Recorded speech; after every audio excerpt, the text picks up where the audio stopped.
The first card is the Eight of Swords.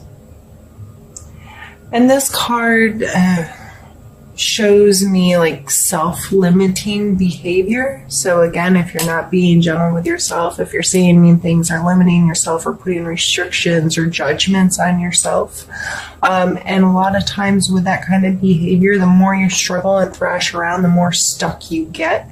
So instead of trying to control that, for me personally, one thing that has worked is being grateful. Just purposefully changing whenever I catch myself being angry over something I shouldn't be angry over, or feeling anxiety over something I can't control anyway, or feeling frustrated, or being mean to myself. I catch myself and I immediately start listing things I'm grateful for. And I don't care what kind of life you have. You can be grateful that you have the internet, because you're obviously watching YouTube right now. You can be grateful you have skin covering your bones and breath in your lungs, and at least ears to hear me, or eyes to see me, or regardless, you always have things to be grateful for. So maybe that can help you if that's something you're struggling with, or whatever it is you do to help get out of that kind of mindset. Next, we have the Three of Coins, and this is a card of putting in some work and taking whatever your work is and presenting it in front of somebody else. A lot of times it's like, okay, I've created this. Does this have worth to you? Like presenting something you've done, presenting your work, presenting your project to someone that can facilitate its growth, or facilitate it actually having monetary value or something like that. So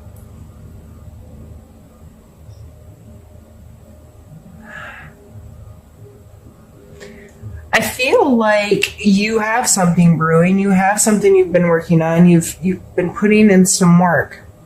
But on either side, we have the Eight of Swords, which, as I said, is self-limitation, and we have the Death card. And the Death card isn't death. It's not like an ending, or it is an ending, but it's not just once something's done, it's done. It's the ending of that cycle, and one will need to start again, kind of thing. So it's a transition. It's this has to be completely done in order to do something new. Most people can relate to this in like relationship stuff. Like you can't start a good, healthy, happy relationship if you're still holding on to an old one, kind of thing. So I just feel with this coming in the center that you have to get to a place where you can stop this behavior in order for this to progress. I'm going to pull some more cards and see what else the story has to say.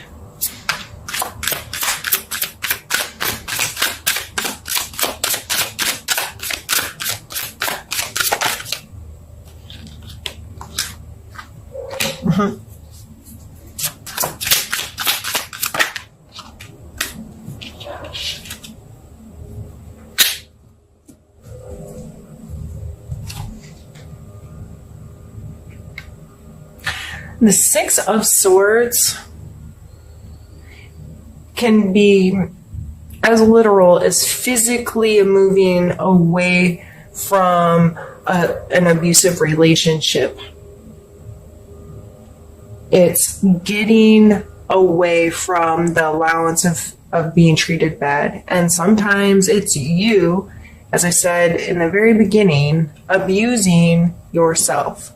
So whether this is someone else in your life or it is you doing it, there is movement away from it, and then Miss Justice is sitting here.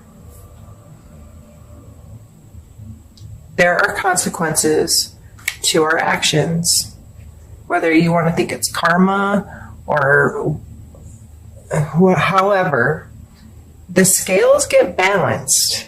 You know, my mama always used to tell me, you get what you give in this life. And she preached it really hard to me and made me understand that if I was given ugly, nasty, horrible things, I'm going to get ugly, nasty, horrible things in return. And it made it really important for me to value what I'm putting out into the world and how I'm treating people and so forth. So I feel like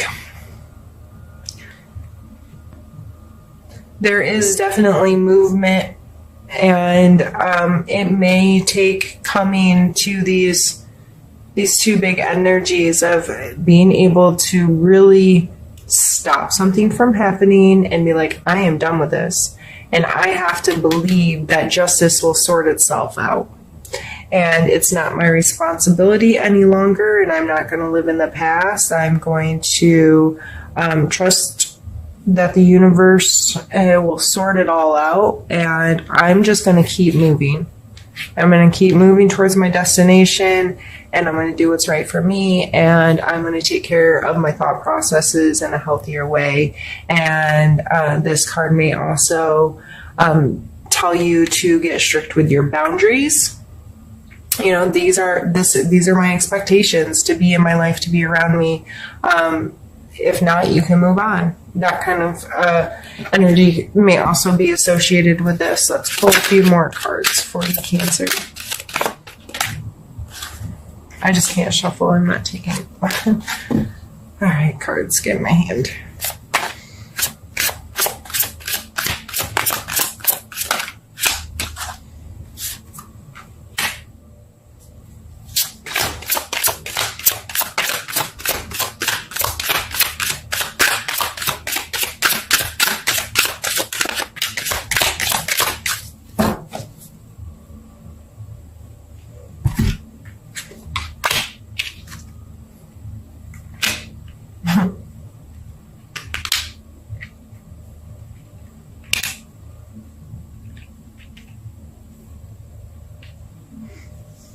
World card.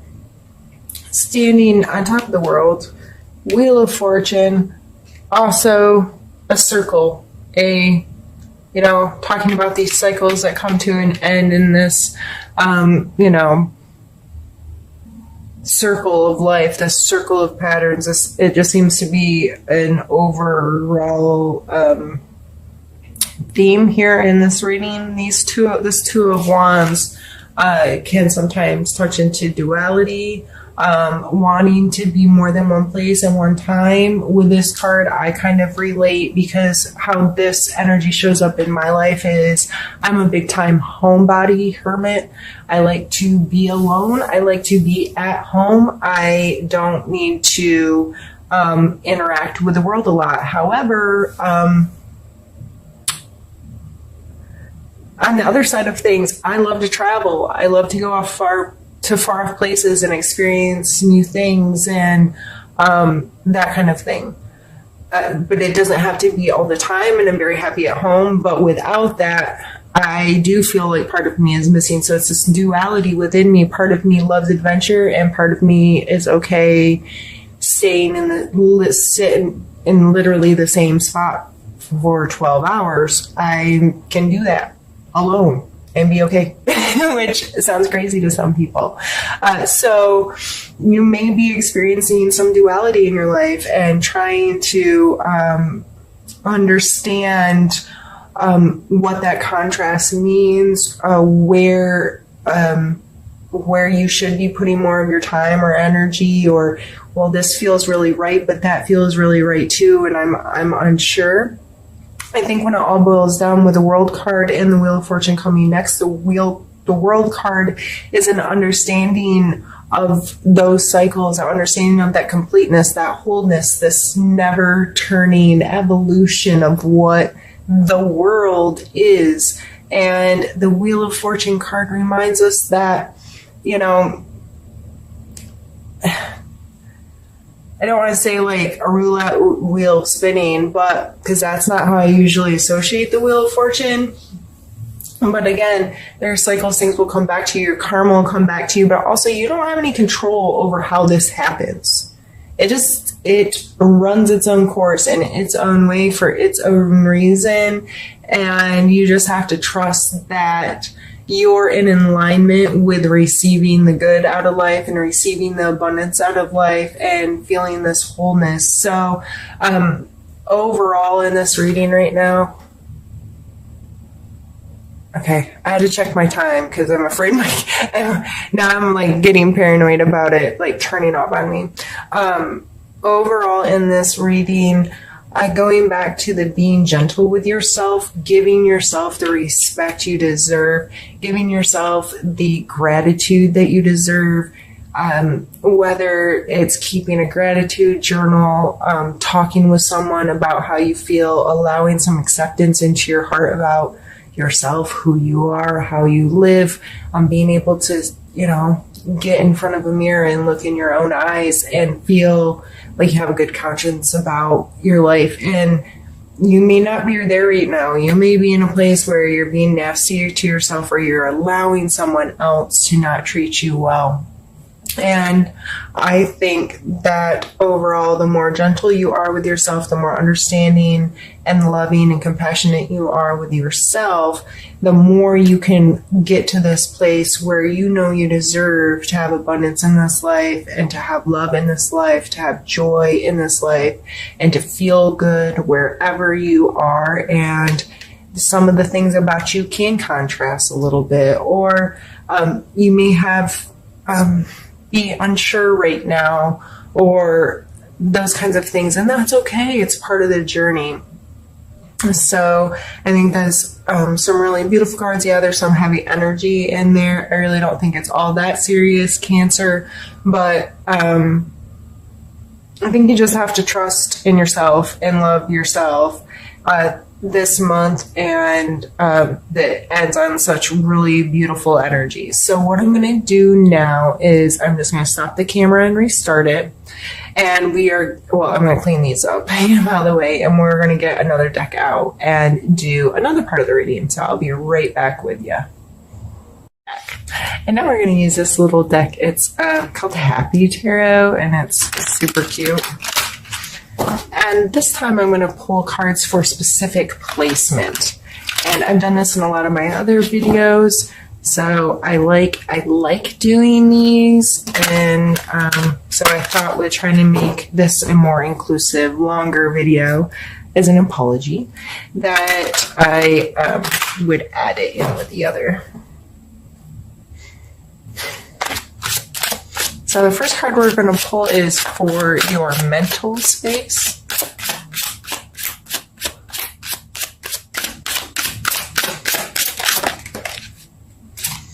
I guess we got two.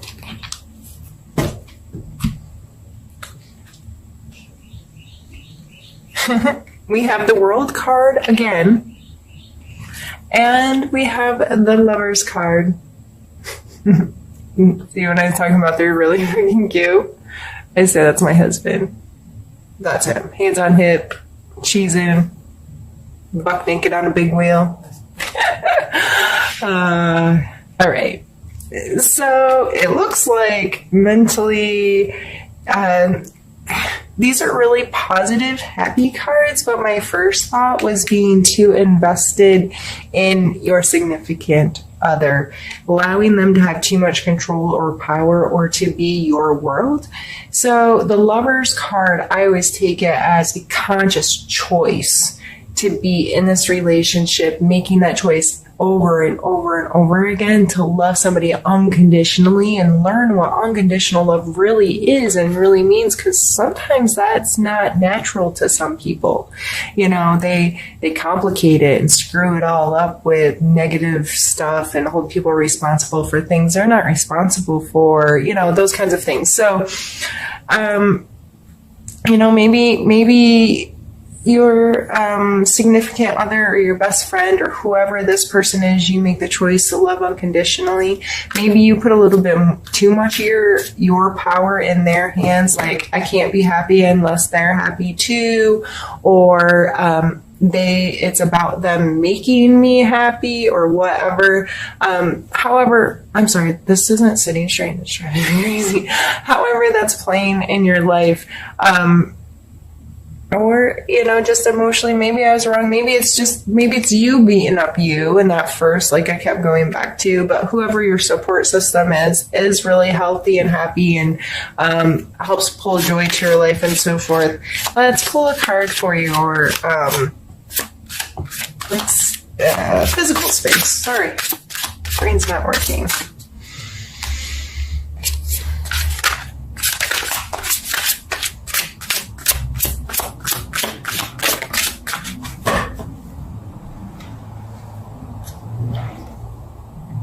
Ten of Swords. Is there an injury or something? Like, is that why you've been really hard on yourself? Is that why you need to be gentle with yourself? Is that why you're stuck in a spider web? Have I been reading this wrong the whole time? Because the Ten of Swords, like, they're like dead, right? They look dead. Finito, tired out, worn out. But as soon as that card came out, which I probably usually don't associate with an injury, but that's my first thought, it coming in the physical space. Are you laid up for physical reasons? Regardless, still take the same steps to get healthy. Dealing with your mental space and being really super duper kind and gentle with your emotional and mental and spiritual space can definitely help you heal physically. So I don't change anything I said before, but physically, regardless if you've hurt yourself or not, it looks like you're like down for the count, worn out. You're possibly doing too much and putting too much work in, or taking on things you don't need, or sticking more of those swords right in your own self. Going back to earlier with the Eight of Swords, self-limiting behavior. Let's see where you are emotionally.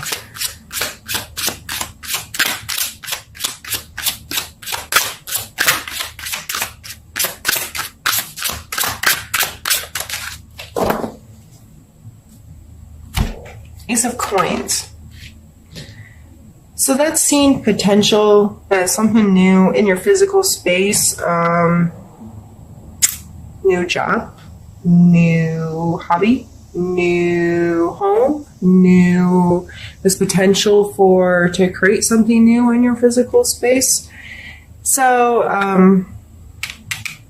I should really leave the other cards laying out. I just only have so much space that you can see too. Yeah, I said that you had it was the Three of Coins. And see, this is the problem. I do a reading and people ask me about, like, down the road. My friend will call me and like, man, that reading you posted for Capricorn, like, that got me or whatever. And I'm like, as soon as this reading's done, I don't remember anything I told you. Nothing. It's weird that it happens that way, but I never remember what I read. So since I already picked those cards up, it's already leaving my head. So if it is a new job, if it is a project that you're just now getting to the point where you feel like you can put it in front of other people, or you've gathered enough information, or you've gathered enough resources, that's what I really see that Three of Coin as. It's new and exciting, and you're emotionally attached to this stuff, and that's maybe why you're beating yourself up in self-limiting talk, or not respecting yourself enough, because you're too emotionally invested in something that doesn't. If you listen to some very successful, like, entrepreneurs that create products or create businesses and that kind of thing and have made bajillions of dollars, right? they will tell you they do not get emotionally invested in their projects. They create it, they put all this power and excitement into it, and then they put it into the world, and either people take it or they don't. And regardless, they're moving on to the next thing. They do not have time to mourn if it wasn't the right time or place for that product or for that idea. So that may be something to keep in mind right now is, so many people will be like, oh, but it's my baby. No, that may sound like a good thing, but it's not a good thing. You need to get the emotions out of the way so you can really create it without worrying about protecting it, if that makes sense. Let's pull one last card for you, and this is your spiritual space. No, this is not the last card, sorry. We have the devil come out in your spiritual space. Which is your card? No, it's not. I can't. I don't know why I just thought that. Gemini. I pulled this card for Gemini earlier, and it's a Gemini card. Okay. Cancer.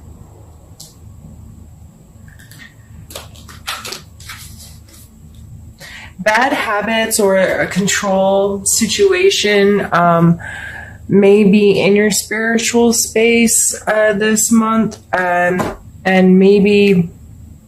So this card talks about things that control you rather than what you control. So addictions, bad habits, giving your power away to someone else. If you are letting someone else dictate life, dictate how you feel, dictate, I'll be happy when so-and-so makes me happy. I'll be happy if so-and-so does A, B, or C. I'll be happy if blah, blah, blah happens. That's giving away power. It's I'm happy and this might happen or that might happen. And I don't know. I needed beverage. One second.